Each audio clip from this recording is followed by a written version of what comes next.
about me. Okay? If you are police, I respect you.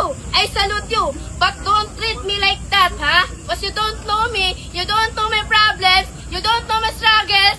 Ha? So go there. Ha? Huwag niyo ako ginaganyan, ha? Kung gusto niyo respetuhin kayo, magparespeto kayo. Ma'am, Ha? sino po hinahanap natin, ma'am? Si Robin Padilla. Bakit po? Kasi may kailangan ako. Anong kailangan nyo, ma'am? Personal problem. Masisira yung image ko, magpupulis din ako, masisira yung image ko pag sinabi ko dyan. Si Robin na yung gusto ko mausap in person. Ha, in person. I want Robin Padilla.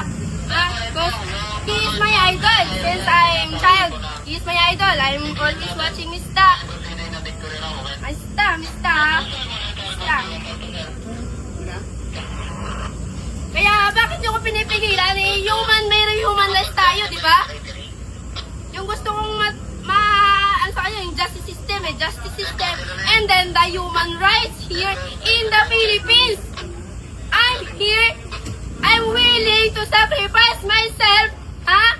Even, nahihiya na, even sinasabihan nila akong baliw, paano ako makapunta dito kung baliw ako, di ba? Ha?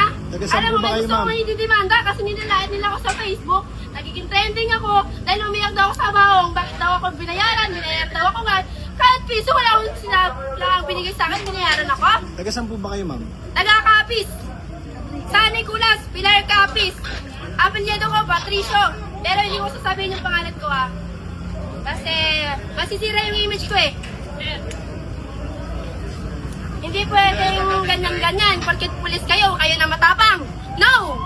That's not allowed. May batas tayo na sinusunod. May proseso dyan. Hindi nyo ako pwedeng basta-basta liquid dahil wala akong kasalanan. Yung mga magnanakaw nga, hindi yung inaresto, di ba?